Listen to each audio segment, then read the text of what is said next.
Welcome back to the deep dive. This is where we take that stack of source material, you've got all the notes, the research, and we boil it down to what you really need to know. And today we are jumping headfirst into a really dense one. We're talking about Sophia St. Germain's A Tongue So Sweet and Deadly, which is book one of the compelling Fates saga. Yeah, and a deep dive is absolutely necessary for this one. I mean, the whole novel is just built on these layers of historical trauma, political maneuvering. It's incredibly complex. So our mission today isn't just a plot summary. No, not at all. We need to really grasp what makes Lessia's choices so impossible. We're talking about the politics of the Havilands, the real cost of her magic, and this crushing debt she has to the Fae King. Okay, so let's start at the beginning. The world itself, the Havilands. You sent over the map, and it's really striking how it's laid out. The geography defines everything. It's an archipelago, all centered around the Yada Sea. Which feels less like a connector and more like a fault line? Exactly. You have Vestala on one side, that's the Fae lands, powerful, ancient. And then opposite that is Elo, human territory. Right. Elo's the biggest island. It has the capital, Asker, which is where almost all of our story takes place. And then you have these two other places that just sort of haunt the map. Islia, where Lush comes from, and then Karina, the Shifter Isle. Karina is the ghost in the room. You're right. The source material describes it as just veiled in shadows. It's poisoned. It's completely uninhabitable. And that's because of the ancient war. That is the monument to the war. And this conflict, it wasn't a straight-up humans versus foe thing.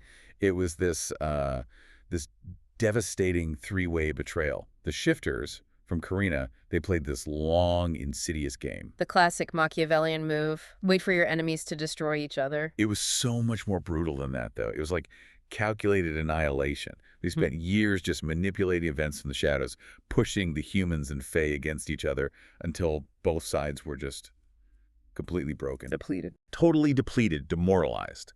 And only then, when they were at their absolute weakest, did the Shifters make their move. And the sources mention the environmental cost of that war. It wasn't just about battles. No, it was catastrophic. The Fae's elemental magic, I mean. You have water wielders, earth movers. They didn't just burn towns. They scorched the soil. They salted the fields. And poisoned the sea. That's how Karina became uninhabitable. Exactly. The humans, they completely underestimated the sheer scale of destruction the Fae could unleash when they really let go. Which brings us to the current political situation. The sources say there were so few survivors to rebuild the lands. So the peace they have now isn't built on trust or respect.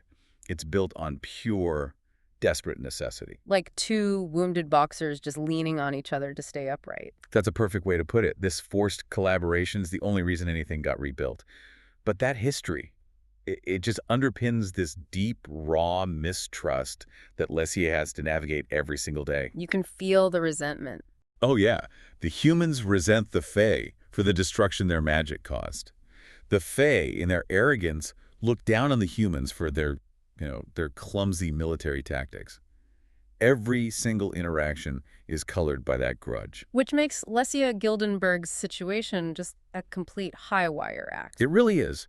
She's our protagonist, 25 years old, half Fae, and she's operating right in the heart of the human capital. And she's not just surviving, she's thriving. She runs these incredibly successful taverns in the slums of Asker. She's a brilliant businesswoman. It's not just about pouring drinks. She's savvy. She knows the merchant networks. She keeps her costs down even when prices are rising everywhere else. She's actually respected by suppliers, which is almost unheard of for a half-Fae. And that success, that visibility, is actually part of her cover story. It's crucial to it. The taverns are packed, right?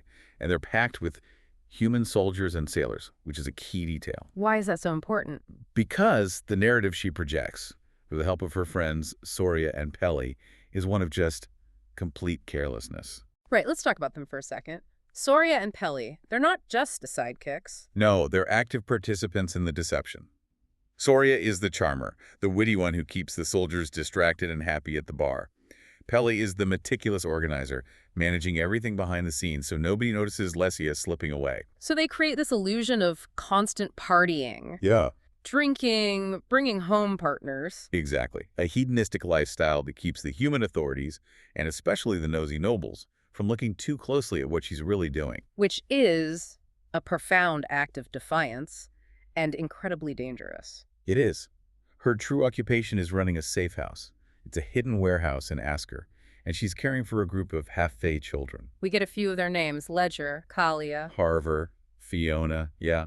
And these are the forgotten casualties of that lingering mistrust. And their very existence is illegal in Elo. Mm-hmm. Most of them are from forbidden fae human unions. They're orphans, or they've been abandoned because of fear and harassment. Lessia's warehouse is their only chance. And they get smuggled in by Venko on his shady ships. The same Venko who's running for regent later. And yeah, they come in without any papers because fae ancestry has to be reported. If they were found, they'd be, well, institutionalized at best. So the risk is just astronomical. It is. But her goal is so focused. She keeps them hidden, gives them these little moments of freedom, a balcony facing the sea, a hidden meadow where they can practice their fae abilities in secret. She's preparing them for the future. That's her whole mission, to help them integrate into Elo society when they turn 16, the age of adulthood, so they can live normal lives. It's such a deeply moral mission, which is a stark contrast to the purely political demands she's facing from the Fae King. It shows you where her real loyalties lie. But her ability to protect them is tied directly to her own power, this sweet and deadly gift. Her mental Fae magic. And we should be clear, this isn't just like telepathy. No, this is mind control. Precise, absolute manipulation. She can compel people to act, force them to obey, and this is the deadly part, she can erase their memories. She uses it very sparingly, though, like that scene with the soldier in the tavern. Right, a soldier gets aggressive, threatens her, and she just uses a tiny bit of magic to make him apologize and buy everyone a round of drinks. She diffuses it, makes him look foolish, but there's no real violence. She uses it like a scalpel. Because she's terrified of using it like a sledgehammer. And that terror comes from this one, devastating trauma in her past. Her sister, Felina. Yes. Felina was also a mental fae. And years ago, Lessia, she used her power on her and commanded her to jump off a roof. The memory just haunts her. The source describes her being tormented by the sight of bloodied golden brown hair. She genuinely believes she murdered her own sister. And that guilt, that's her ethical red line. She swore she would never use her power that way again, especially not on humans. Which would also be a major violation of the Human Fae Treaty. A catastrophic one. So you have this perfect storm ready. She's about to be forced into this high-stakes human election, and she has the one tool that could guarantee her victory. Mind control. But using it would violate her deepest personal oath and could literally start another war. The stakes couldn't be higher. And on top of all that internal conflict, she has this massive external problem, the Fae King of Astala, King Ryaner. Who literally owns her. This is the single biggest constraint on her life. Yeah. 5 years ago, to escape his dungeons, she swore a blood oath to him. And the dungeons sound horrific. The sources mention mental Fae torturing her, making her relive the Felina trauma over and over. So she took the oath. And it's not just a piece of paper. It's a physical, magical brand. A tattoo on her arm that burns with excruciating pain whenever Reiner gives her a command. Which is why she's always wearing long sleeves, gloves, even in the heat, to hide this mark of ownership. And Reiner decides it's time to call in the dead. He says, strange things are happening in Vistala. He needs a spy inside Elo's government, and Lessia is the perfect candidate. Half-Fae can blend in, has subtle powers. The irony is he's forcing her to violate the very treaty she's sworn to uphold, all in the name of preventing a war. It's deeply cynical. Yeah. And he doesn't send her alone. He sends his enforcer, Merrick. Merrick is a fascinating character. He's called a death whisperer. Which is more than just a scary title. It implies this terrifying ability on the battlefield. The sources hint that they're masters of psychological warfare, sowing fear, breaking an enemy's will. He's also a hero from a previous war, the War of Storms, part of a legendary brotherhood with someone named Rain. So he has this immense authority, but he's not just a thug. No, he's incredibly complex. He's the embodiment of her prison, but he acts with this surprising humanity. He trains her in knife fighting, basic combat, because he knows her magic isn't always an option. He's pragmatic. And we get these small moments of care from him. We do. He makes sure the fire's lit when she's cold. He gives her the long gloves to hide her tattoo. At one point, when she completely breaks down, he just holds her. He's loyal to Reiner, absolutely, but he sees her suffering. He understands the cost. It complicates everything. The enforcer of her enemy is also the person making her burden just a little more bearable. And the immediate result of Reiner's command is that Lessia has to nominate herself for Regent of Elo. She has to step out of the shadows. Risking everything. Her identity, the children, her life. And the reaction is immediate. The moment she declares herself on the dais, The crowd just erupts. She's fey. Shouts, hostility, someone throws something at her, hits her right in the chest. It's this raw, visceral hatred, and that's her point of no return. She has to win, or she loses everything. Okay, so she's in the political arena. Let's break down this election for regent. What exactly does the regent do? The regent is the most powerful person in Elo. The position was created after the monarchy fell during the war. They have executive power over the council of noble houses. They control the military, trade, all of it. And she's up against some serious competition, starting with the man she's supposed to be spying on, the current regent, Lush. And Lush he's a puzzle. He's young, late 20s.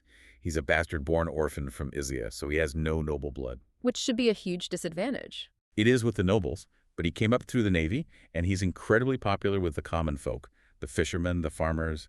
They see him as one of them, an outsider who gets it. And his platform is pretty radical for the time. It's explosive. He's actively pushing for collaboration with the Fae. He genuinely thinks it's time to, as he says, forget the old grievances. And you can contrast him directly with Craven. Oh, yeah. Craven is the total opposite. He's the noble candidate, the embodiment of that old exclusionary power. He hates the Fae, he's physically aggressive with Lesia, and he just wants to maintain the status quo. Then you've got Venko, the smuggler, running on a trade platform, and Stelia, a naval captain. It's a crowded field. And the trials start right away with the isolation cabin. A trial designed to break people. They're left in a remote cabin in the Blackwoods. No food. They have to melt snow for water. The source notes really emphasize the cold, the hunger. It's meant to strip away all the political posturing. And Lesia immediately clashes with Craven. Of course. She challenges him directly on how he treats his workers. She's so proud of the fact that her own employees can, pay their taxes and live comfortably. It's a direct shot at his aristocratic cruelty. And this is where Loesch starts to really probe at her. He's suspicious. He's incredibly sharp. He points out the timing. Why would a successful apolitical tavern owner suddenly nominate herself just 2 days after he met with King Ryaner? He knows something is up. He suspects she's a spy, but he also seems to sense there's more to it than that. He's testing her, trying to figure out her real motivations. Then things escalate with the interrogation. Which is just terrifying. Yeah. It's physical and psychological torture, plain and simple. It's done in this murky cellar by guards who are trained to detect lies. And Lesia's experience in Ryaner's dungeons really informs how she handles this. It's a crucial detail. She was tortured mentally in Vastala, forced to relive her worst trauma. For her, physical pain is preferable, so she braces for it. But she still breaks. She does. A guard slams a wooden stick into her chest, cracks her ribs. She holds out for a long time, but the physical brutality is just too much. It shows you the cruelty of the human system, even without magic. And right after that, she has to pull herself together for the council debate with nobles. This is where she really shines, though. She shifts from being a victim to being a real political player. She's facing all this open hostility from nobles like Mullane and Hawker. And she comes back with this genuinely brilliant policy proposal. It is a masterstroke. It's a two-part plan. First, have warships escort trade ships to protect the Seavots from pirates. Which deals with the rising prices and scarcity affecting the common people. Exactly. And the second part is even more revolutionary. She proposes giving soldiers a choice of careers after their training military merchant or ship captain. That's about social mobility. It's huge. It gives people, especially women or those from poor families, a path to a skilled trade that isn't just farming or the Navy. It's a plan that helps everyone, except the nobles who rely on cheap labor. And what's Loesch's reaction? He's blown away. He gets it immediately. He supports it on the spot, says he'll talk to the admirals. It's a massive political win for her, and it signals to everyone that Loesch is taking her seriously. It shows he's not just playing politics. He actually wants to make things better. And you see their connection start to build from that mutual respect. The chemistry between them becomes really central. Which all comes to a head at the ball. Right. Loesch breaks all protocol to dance with her. And it's not just a dance, it's a political statement. He's deliberately provoking the nobles, the boors, as he calls them. But then he takes her away from all that to his home. Yeah, to his private space. And that's where he really opens up. He talks about being a bastard-born outsider, having to fight for everything. And he tells her he's going to dedicate his life to making things better for the half-fae. He seems to see right through her. He asks her if she knows what it's like wanting something so badly, believing you can never have it. which is Lessia's entire existence, right? Wanting freedom from the oath, he sees her, really sees her, and just as they're having this incredibly genuine moment, Rainer intervenes. the tattoo burns. This searing pain that's a reminder that she's not free, that he is always watching. She has to leave, forced to choose duty over this real connection she's found. So, as the election gets closer, the political maneuvering starts to turn into a full-blown conspiracy. It does. And Lessia's spying suddenly becomes critical. She confirms that the missing ships and soldiers Lush was worried about, it's a huge problem in Elo, not just Vestala. Which means the common people are suffering. Prices are up. The seas are dangerous. It validates Lush's entire platform. And then she uses her magic on Venko, this smuggler candidate. Crossing her own ethical line. She does. She forces him to tell her who he's working for, and then she erases the memory. Yeah. And what he reveals is chilling. He got a note that said, Alessia Gildenberg is no longer to be exempt. Alessia. Her full Fae name. Which almost no one knows. It means the enemy has deep intelligence, probably from inside Vestala. And no longer exempt means that as Reiner's spy, she was being protected. But now she's a target. And the violence starts. Men from Stelia's company attack Zadok, Losh's right-hand man. Right. The threat is real. It's not just talk anymore. And this is the moment Losh decides to go all in. He decides he has to trust her completely. So he shows her his biggest secret. He takes her on this wild ride out of the city, through a hidden entrance in a hill, to a secret village. A safe haven. For outcasts. And it's run by a woman named Gaia. And Gaia is a shifter. The ultimate enemy. The ones who betrayed everyone. And that's what shatters Lessia's whole understanding of history. Gaia explains that not all shifters supported their king in the war. Some fought against him, and they've been hunted ever since by both humans and Fae. And Losh has been protecting them. This village is the living proof of his commitment. He's not just talking about unity. He's been building it in secret for years. He trusts Lessia with this, with his life's work. But seeing all this, being in this place, it triggers her own trauma. It's too much. The stress of keeping your secrets, the presence of the shifters, it all just brings back these vivid memories of her parents, her childhood, and Felina. The guilt just overwhelms her. And then, in the middle of all this, her father appears. Wearing a Fae Guard uniform. And Losh introduces them as if they're complete strangers. She has to stand there and pretend she doesn't know her own father. It's just agony. But Losh has one more secret to reveal. The final, most important one. He understands her guilt, what's been driving her all these years, and he takes her to another part of the village. And Felina is there. She's alive, safe. She's been there the whole time, protected by Losh's network. And in that one moment, years of this soul-crushing guilt that has defined Lessia's entire life, it's just lifted. And it was lifted by the man she was sent to betray. It validates him completely. He wasn't just talking a good game. He was actively risking everything to save people like her, to save her own family. Their bond seems unbreakable at this point. Which makes what happens next just so utterly devastating. It's a masterful and brutal climax. Losh wins the election. There's this huge celebration. He and Lessia share a dance, and for a moment, she's just purely happy. She thinks she's won. She goes to find him in his study, expecting this private, victorious moment. And he's not alone. He's standing there with King Reiner. The ultimate betrayal. That's how she sees it. In that moment, doesn't matter why, all she sees is the man who saved her family standing next to the man who owns her soul. And Reiner just lays it all bare. He publicly announces her full name, Alessia Gildenberg, and details her entire spying mission for everyone to hear. And the sources are very clear. Losh doesn't even look at her. But Reiner, for all his cruelty, is a man of his word. He is. He fulfills the oath. He frees her. And the description is so vivid, the tattoo literally rips away from her skin in a flash of fire and pain, leaving this blistered, angry wound behind. She's free, but at what cost? The cost is banishment. Reiner banishes her from Vestala for good. She's unbound, but she's homeless, she's politically radioactive, and she is completely and totally heartbroken. She believes Lush just whipped her heart out. Shattered everything they had built. She leaves Elo on a ship with Merrick, just watching the island disappear, mourning everything she's lost. The children, her friends, Lush. She's adrift. She has the freedom she wanted, but no direction. So she turns to the one person who's been with her through all of it, her strange companion. She asks Merrick, what do we do now? And his answer just changes everything. It's the pivot for the whole rest of the saga. He says he knows somewhere safe, though they might not get the warmest of welcomes. And then he says it, But it's time for you to meet Rain. Rain, the other member of his legendary brotherhood, the most powerful mental fae in the world. So Lycia, free but broken, is now heading toward a brand new, incredibly powerful, and potentially very dangerous alliance. It's a brilliant setup. It really is. So when we step back and look at this whole story, what's the key takeaway? What's the lesson from Lycia's journey? I think the core lesson is about the clash between personal loyalty and political necessity. I mean, Lycia is constantly torn between her friends, her family, the oaths she swore, and what she has to do to survive politically. And the freedom she finally gets, it's delivered through what feels like the ultimate betrayal. Exactly. The path to her freedom required immense pain, and it meant breaking what she thought was her most important alliance.